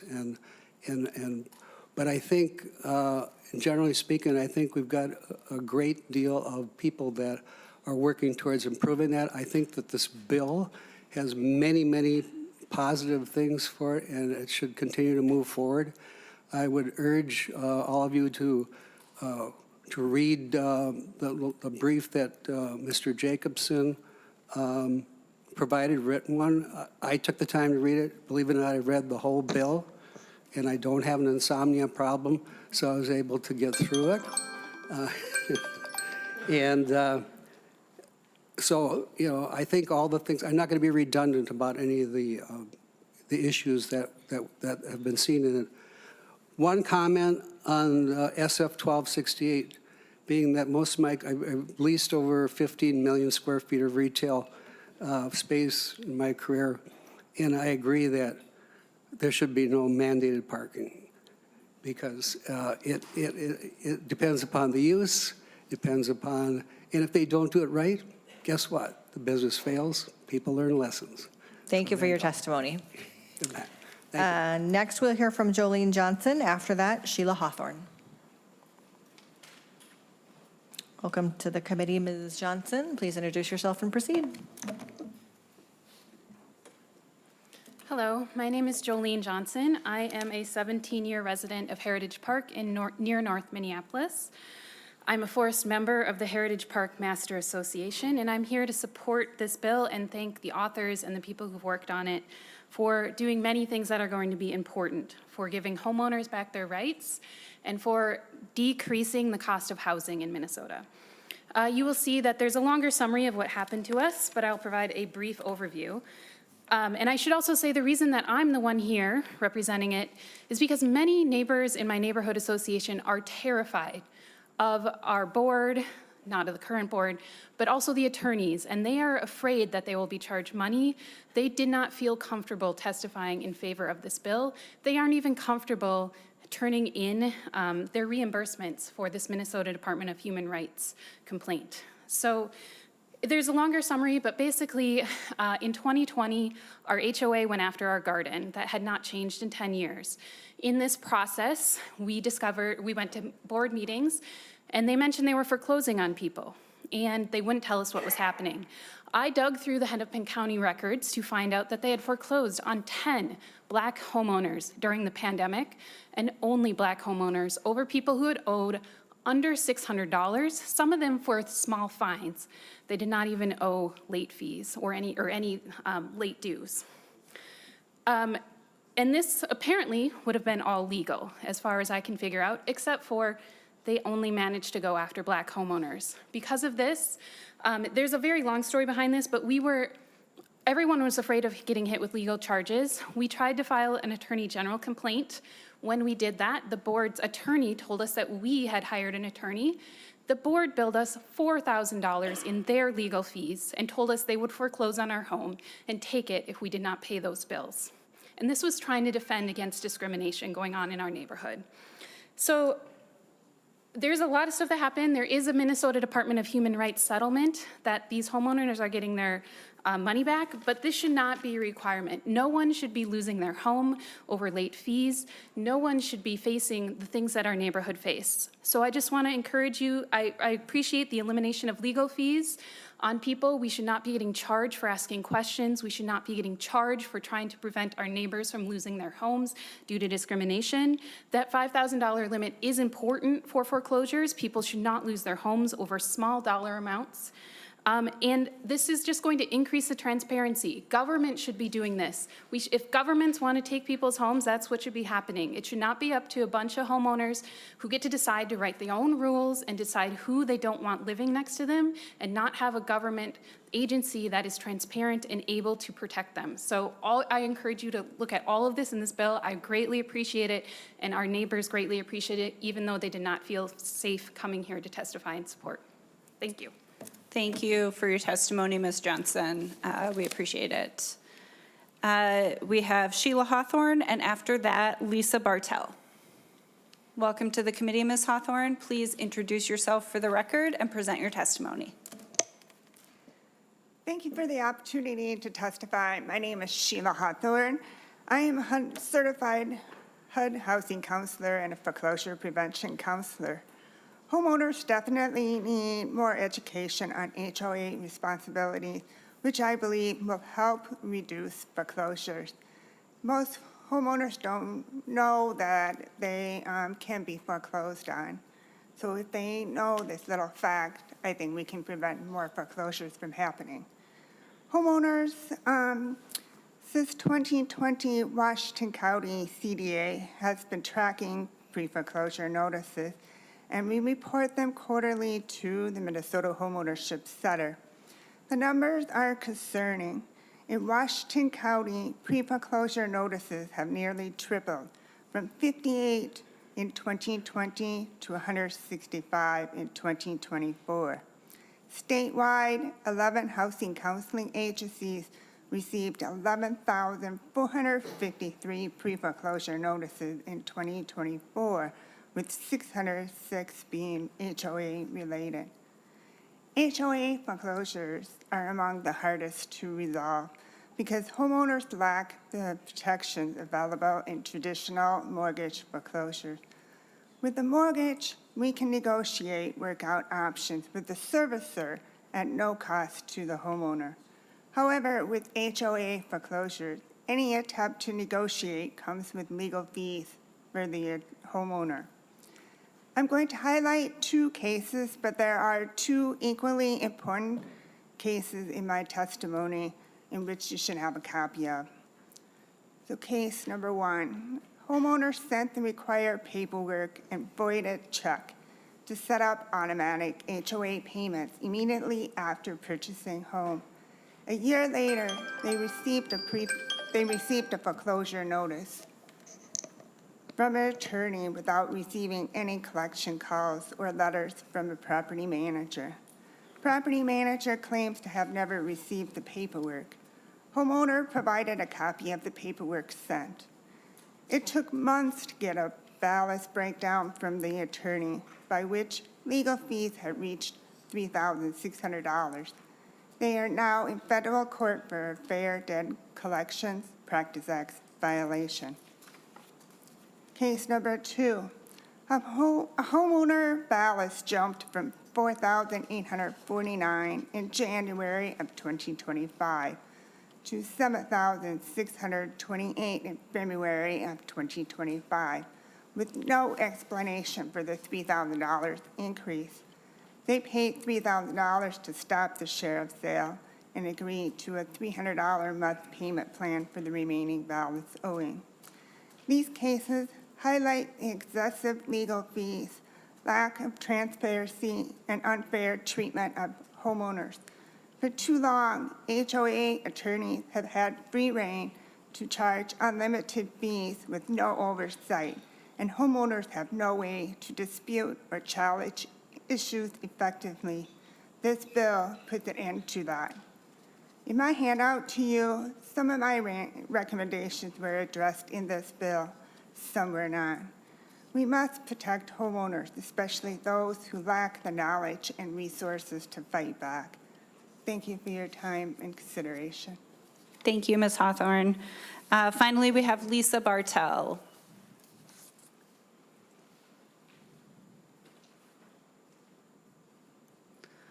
Welcome to the committee. Please state your name, your full name for the record, and present your testimony. My name is Lisa Bartell. I've been a resident of Cloverleaf Townhouse, 3rd Farm Edition in Blaine, Minnesota for 14 years. I want to thank you all of the legislators that have considered the need for some type of government oversight of the board and or management companies the board's hired to manage the HOAs. Homeowners in a HOA have nowhere to go for help when either the board or the management company they have hired willfully ignore the Articles of Incorporation and bylaws. First, I would like to start with SF 1750, Section 3. The termination of a community interest would devastate many HOAs, as this would put all the interest in the homeowner's hands. In townhouses, you are connected to your neighbors, and if that building needs a roof or exterior work, one of your neighbors cannot afford it, then what happens? In bullet point 12 of Section 5 is for attorney fees.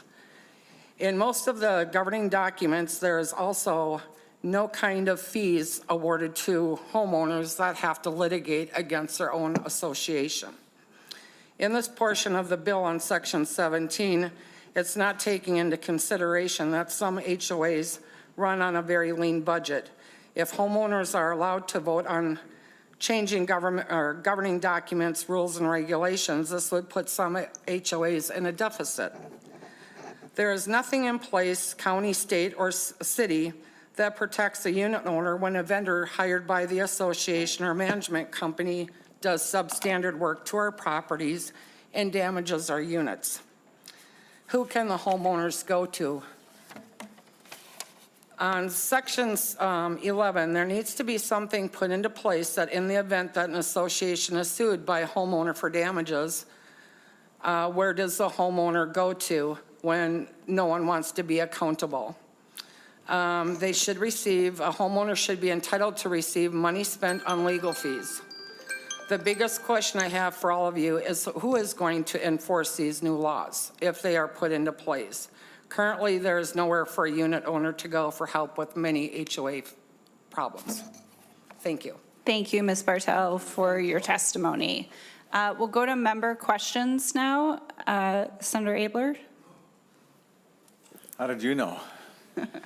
Did you see smoke coming out of my ears? Thank you for the two of you working on this. Thank you for the people participating. Madam Chair, I think there's probably at least 4 different groups of people. There are homeowners who are extremely happy with their situation. And the second group is the board who does their best to notice that and to keep them happy and to engage them. For those individuals, I hope this bill does nothing to change that situation. But there's another group of homeowners who are devastated for the treatment they've had at the hands of a board who is either untrained, ignorant, or just downright domineering. And in that case, this bill doesn't go far enough. I hate to single out individual testifiers, but we can't be foreclosing on somebody for $56. There's a $100 case in Ramsey, if you want to have a real number. They had a basketball hoop, and it was in the wrong place. They had a $100 fine. Kids were playing basketball. And I don't know when they moved it, but it wound up into a $6,000 fine with legal fees at probably $400 an hour or something. And they had to pay in December, just before Christmas. And that's why this bill is here into the, I'm not going to say a lot, but I've talked about this a bunch, but one of the reasons, one of my two tricks I'm on this committee for is this thing, and I was unaware of any of this until my two friends reached out to me and told me this. And in the other case, they had argued about garbage service. As an individual homeowner, there was villas and apartments, and they paid a little bit extra to handle the stormwater issue, which cities had better take care of and not make these other places be bound to that. That's another whatever. But cities, you have a responsibility, and these get set up and you have no recourse. You just like, oh, well, that's just too bad, said Ramsey, because they set it up, and all the rest of you, I like cities, you can tell from the other discussion, but you have a duty to the people in your cities as these things get set up, as we do now when there's a crisis for some of these homeowners, and the horror stories about roofs and self-dealing, and that's the minor numbers, Madam Chair, but it's the horror stories. And so they didn't reach out to my friend about her garbage concerns. And when I met with the association people who run it, they were like, well, we can't be knocking on doors, we might be injured. Like, what? And so her fine became a high level of $3,000 something, and then $4,300. And when she called to ask how much it was going to be, they said they didn't get back to her, and then it was suddenly $4,500, and then it wound up being $5,300 within a space of a few weeks, going up about $1,000 because of legal fees, because she asked how much it was. And when she asked how much it was initially, it was like 30 something. And that's why the law is here, folks. And if to the legal people, my son's a lawyer, so I'm not against lawyers, but I think the lawyers out here that are advising, I didn't point at him, but you have a duty, in my mind, based upon the ethics that you have, which are very high, to advise your boards, this is not the right way to go. You don't need to do this, instead of just accepting the work that they want you to do. And to the two authors here, I don't have the knowledge, the depth to understand every word in here, but I know what you're after. If it were me, I would go back in time and tell those boards they could not take the $6,000, and I would make them refund $5,000 of the $6,000. That's what my bill would say. But at least going forward, people should not suffer this harm. And so I commend everybody there. I thank you for the moment. And I asked in the committee hearing when we talked about senior housing costs, where is the conscience? We are trying to legislate conscience and quality service. And the people that have felt like they were harmed at their HOA, that they didn't even know they could lose their house by not paying a fine, they just thought they're in this group. And they don't have time to go to the things. And so we're trying to legislate morality and conscience in this bill. If the individuals who do not like this bill, who are causing harm to their homeowners, would follow the practices of the companies that are doing the right thing, that have happy homeowners, I hope that's what this does. And I hope at the end of the day that the people doing the disservice, through whatever reasons, will get the point. But we cannot sit here as Republicans, Democrats, whoever we are, nonpartisans, to watch our individuals experience this level of harm. I think I was pretty calm. Thank you, Madam Chair. I appreciate this. So absolutely, let's pass this bill. To the people that have concerns, these folks are really interested to hear it. But to the people that are going to be harmed by this, you better consider your own practices and consider the advice you're offering your clients. I believe it's your duty. Thank you, Madam Chair. Thank you, Senator Abler. Thank you to our authors as well, and to all the testifiers today. Members, we do have about 15 minutes that we can still have the room. Senator Drahan. Thank you, Chair Port, and thank you for finally getting us here. I know we've talked about HOAs for a couple of years, and I appreciate the efforts from you, and of course, our two authors here, Senator Paul, Senator Lucero. Thank you for all your work. I know you guys spent a ton of time on this, and I truly appreciate it. All the testifiers, thank you for coming forward. You know, I think this is just a good reminder for the general public. If you don't clean up your industry, we're going to act. And normally when we act, it's probably a little stronger than you like. And, you know, I think all of us have received dozens, if not hundreds, of calls and emails on this subject matter. So if you're in the public and you're wondering why we're going here, it's because we heard from our constituents that there is a problem. And I've always been a big fan of transparency. And I think there's been some abuse in this HOA management realm. And there's also a lot of great locally run HOAs that do everything they can to do it right and are very transparent, bend over backwards for each other. So I don't want to put everybody, you know, in the same boat. But, you know, we need to clean it up. We need to have accountability. And, you know, unfortunately, for the libertarian in me, it bothers me that we have to do this.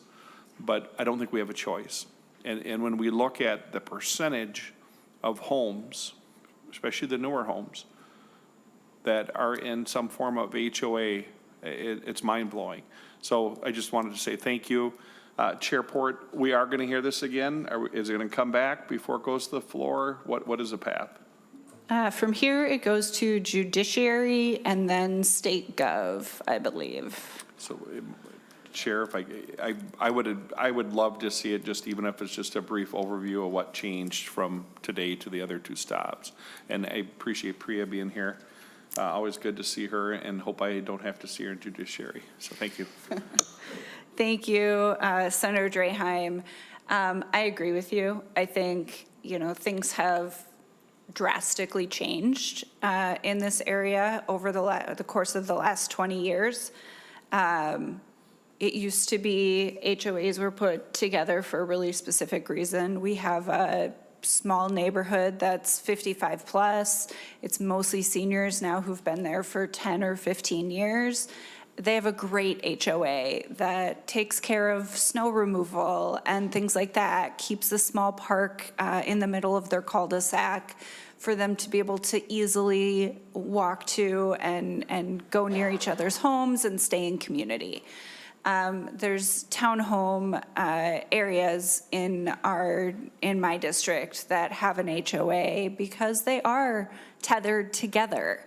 There are a lot of reasons that HOAs can make sense, but now 82% of new homes that are built are under an HOA. That tells me that there's a different reason for HOAs rather than we as a community decided to come together for a specific person. And I think we're learning that in some cases, that is money. There is money to be made. And I think that that is in a moment when we are down homes, when we need more units to be built, when we need people to come to Minnesota, when we need people to stay in their communities, and we want them to be able to have the kinds of houses that they want in the areas that they want. This can be one of those barriers to that. So I really appreciate the work you two have put in. I know this has been a really heavy lift, and you're not at the end yet. But I really appreciate the effort that you all have put in, and I look forward to seeing how this conversation progresses, but I agree that it's time for some action. With that, authors, do you have closing comments? Thank you, Madam Chair. Thank you, committee members, and thank you to everybody who has given their feedback, both written and in testimony today, both for and against. We very much value the feedback, and we are continuing, as I've already mentioned, to incorporate. I cannot promise we're going to be able to address everything, but we'll do the best we can, trying to make this the best piece of legislation possible. And I am also going to thank Ms. Primo. She has been on many, many meetings with us. And I'm also, maybe this is unorthodox, but I'm going to thank Ms. Davis in the other body as well. Both of them, the staffers, nonpartisan staff, have been excellent in translating that feedback into this bill language, and I continue to look forward working with them. Senator Pott. Thank you, Chair. I too want to echo my thanks to Ms. Primo. We could not have done this work without our staff. I just want to say to the homeowners associations who are already doing a good job, good governance, treating people fair, this is not gonna affect you as much because you're already doing what you're supposed to be doing. So I think that there's a lot of anxiety that somehow this is going to change everything and the world's going to, their world's going to change. But the truth is, the ones who've already offered reasonable fines to people, a way for them to make payment plan, a way for them to dispute charges that homeowners dispute, if they're currently doing that, then this doesn't change much for them. If they're allowing their homeowners to speak at board meetings, in HOA meetings, that doesn't change for them. It's going to change for those who have silenced their own homeowners from attending board meetings and speaking. It's going to change those who have been charging excessive fines and have no limitations to what they can charge. It's going to change the way that boards who have been treating their homeowners unfairly, it's going to change those things. And so I hope that the homeowners associations and homeowner board members who have been doing a good job, that they understand that this only gives them more guidelines and more governance tools to do what they currently already are doing. And so thank you, Chair and members. Thank you, both of you. Also, thank you to the committee and to all of the testifiers today. We got through a lot, and we did it before we got kicked out of the room, which I appreciate. So with that, Senator Lucero moves that Senate File 1750 as amended be recommended to pass and re-referred to the Committee on Judiciary. All in favor say aye. Aye. Opposed? The motion prevails. You're on your way to judiciary. And with that, we are at the end of our agenda today, and being no other business, this meeting is adjourned.